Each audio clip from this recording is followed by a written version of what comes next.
Hi again, everyone. I'm Ollie Matthews. This is the Narcissistic Resistance, and this resistance video is sponsored by contribution from Diane the Invisible, and here's her story. Hi, Ollie. I used to be funny. As a lifelong fan of late-night comedy, starting with Jack Parr, I enjoy wordplay, puns, and making unique, often paradoxical observations. Since being so over it regarding my narcissist, I just stopped being funny. It had been a reflex. I was sharp and sound clever and was often admired for my quick wit.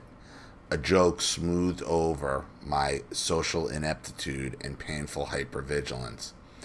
Joking deflected from my personal discomfort. Jokes are a safe ground most of the time. I did once irreparably offend a supervisor. Otherwise, humor has been a good friend. I can amuse myself. But humor was a social crutch. That impulse, that spasm is quieted now and no longer needs expressing. Pets. Ollie, you're right. I parent my furry charges with the attention and love my mother withheld.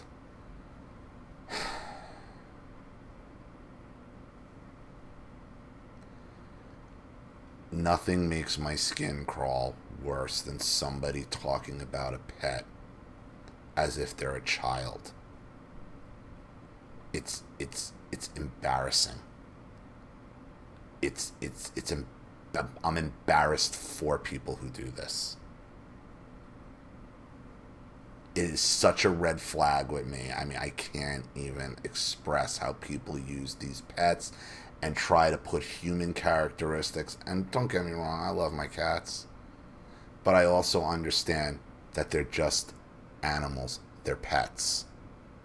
They're not humans. They're pets. They're not something to dictate, that dictates your life or to dictate your life around. Unless you're a veterinarian or something like that. I parent my furry charges with the attention and love my mother withheld. My furry babies were the only positive in my early years. You think they were. They're not. They're actually a detriment to you. Because when you're replacing pets for human interaction, when you're replacing pets for the respect and the love you should have been showing yourself, okay, they're not positive. They're dragging you down. They're another anchor to not deal with reality. My devotion to them made suicide impossible. I experienced, channeled, and received love that surpassed understanding. Do you understand? You experienced, channeled, and received. Channeled. That means you're channeling something from that means you're creating something. Look, an animal can show you affection, and you could show you what you're perceiving as love. To equate an animal's affection towards you, because at the end of the day, the pet wants to be fed. The pet can't eat without you. You hold power over the pet. It isn't real. The pet cannot survive without you. I mean, once you've brought them into your home. I mean, a cat out in the wild, a dog, I mean, you don't want them running around, but they do have the ability, if they're born in the wild, to survive in the wild.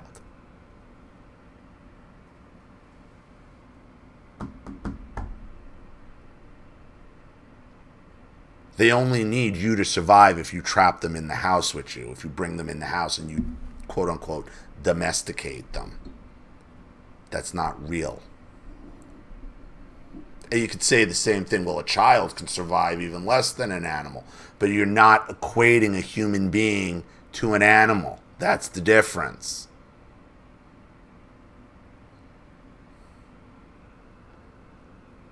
My pets all lived well beyond their expected lifespans.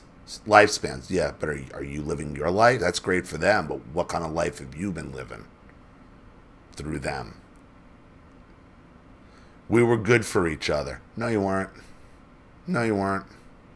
You used those pets as a shield to hide.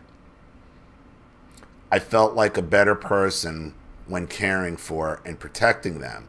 They bring out the best in me. No, you're using those pets to give yourself something that isn't a sense of self-esteem through the pets, but it's not real self-esteem, Diane. You're using it to avoid all your problems, which is what you're saying is would make you suicidal without the addition of these pets and animals. It isn't real.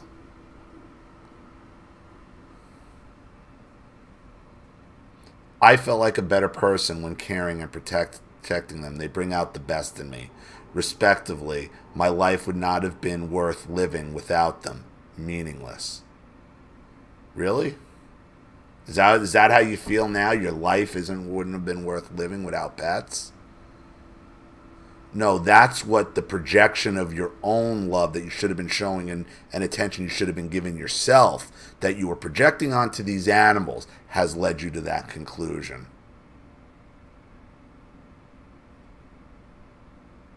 Life is always worth living.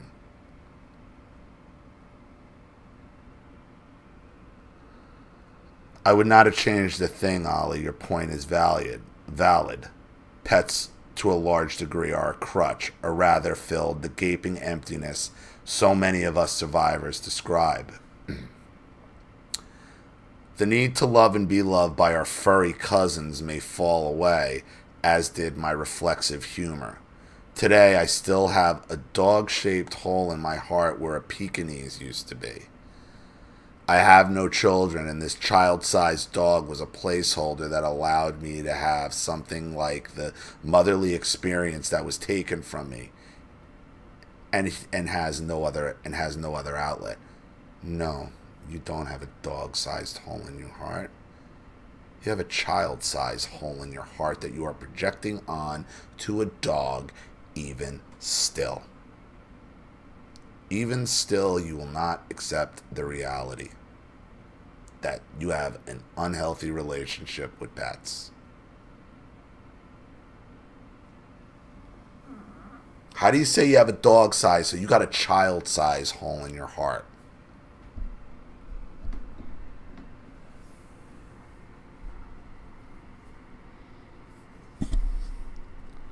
Everyone who has known me understands that I have made a pledge to intervene whenever an animal is in need. So what you're telling people is, no matter what, everything stops because I have to save an animal. No. That's an addiction. That's almost like a drug. That's like an alcoholic. Everyone who's known me understands I have made a pledge to intervene whenever an animal is in need. Think about how selfish that is to everyone else around you. That's histrionic, by the way.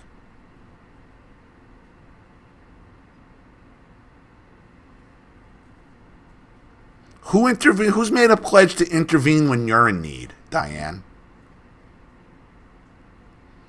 Nobody. I have rescued everything from a slug to a herd of cows.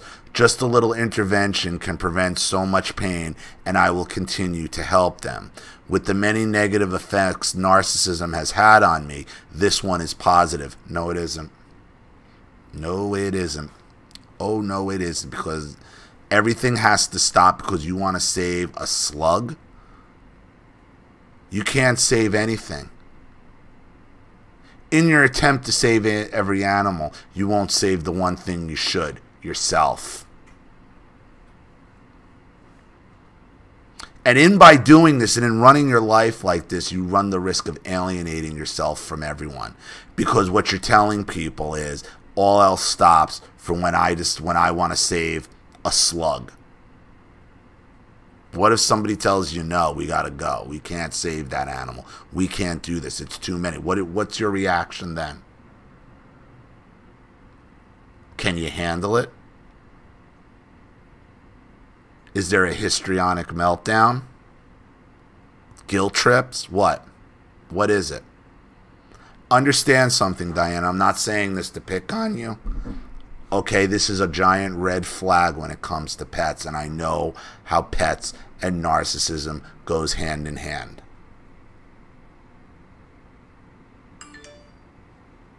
And I know this from talking to so many people who I find out have animal hoarding addictions, whether it be birds, dogs, cats, lizards.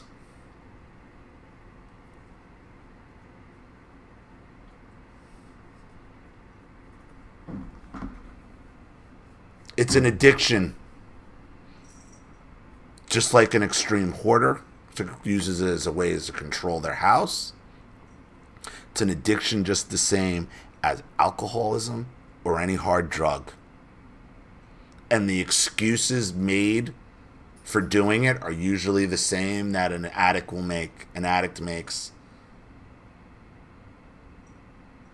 for abusing the drug or the alcohol or going back on it.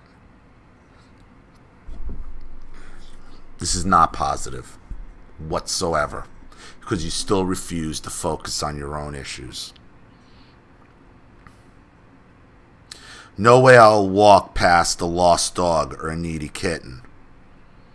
Happily, I have been responsible for so many reunions between them and their distressed owners. I am proud to have sprung many rescue animals scheduled to die at a Florida shelter. Sprung them how? What do you mean you sprung them? And what animals are you springing out of there? Dogs? God forbid. I hope it's not pit bulls. I hope you're not springing pit bulls. Please don't tell me you're springing pit bulls so they can go eat a baby face and attack somebody. Please don't tell me you're doing that.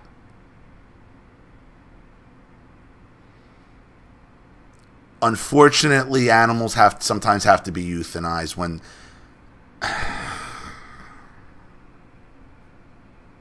this is an addiction. And it is unfair to yourself. It's unfair to everybody around you because it's an addiction. I know what this is, and you can tell me it's not, and it is. It absolutely is. This can continue without being This can continue without it being a crutch. This I keep. That's what every relapsed alcoholic says, Diane. I can go back to this. It's not a crutch. You sound like a relapsed alcoholic. That's exactly what you sound like. I can handle it, man. No, you can't. No, you can't. I am over the sorrow of the unrequited love from my narc mother. I do not need her anymore. If that was the case, you wouldn't be needing to go out and rescue animals like this. You would focus on yourself. She has nothing to give me. I do not expect or need or want validation from that source. I have stopped trying to buy donuts from the hardware store. Over is over. She cannot hurt me anymore. I am comforted in declaringly simply, it's too late, no more chances. It's over. I have moved on, and I don't want her. You did that, and you and the narcissistic resistance. Gratefully, Diane the Invisible. Well, Diane, I'm trying to help you here. I'm trying to help you here.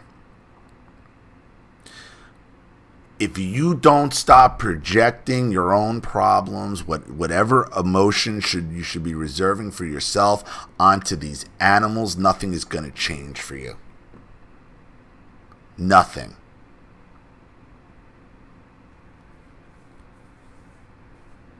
I mean, it's one thing, and like, look, I know people like this. I deal with people like this. I have people like this who come to me. You're going now to shelters for animals scheduled to be euthanized and pulling them out. That has to be pit bulls, Diane. If that's the case, you're playing a dangerous game. a dangerous game. You sound like a relapsed alcoholic, swearing you can handle it. You can't. And I think that's probably why you're writing into me, is because you want me to tell you you can't. You can't handle it, Diane. This is like another it's like you can't go back on no contact. Okay, this was one of your major crutches, that you are projecting your own emotions that were meant for you onto these animals, giving them human characteristics. You have a hole in your heart because you never had a child. It's not a dog-sized hole, it's a child-sized hole. You better start being able to move on from these rescues, because this is an addiction for you. This is a problem, and it may be hard to hear, but you need to hear it. So I hope that helps. Thank you for your contribution and story. I really appreciate it. Thank you to everybody watching. Please leave any opinions or advice in the comment section below. And again, if you want your story read on the channel, you have a topic you'd like me to cover, a narcissist you'd like to expose, you'd like to set up Skype, a phone call, have a private video made, or a Facebook live chat, or you'd like to sponsor a video like this for someone who needs help and can't afford it, or just make a contribution to the channel in general to keep it supported, growing, and successful, because this channel survives 100% on contributions from all of you. Without you, all of this goes away. So if you like what you see here and you want to see more videos like this, you know what to do with the PayPal and email links in the description box. Also, please like and share this video wherever you can. Subscribe to my channel if you haven't, and be sure to click the subscription bell to be notified of all my video uploads. I'm Ollie Matthews. This has been The Narcissistic Resistance. Take care.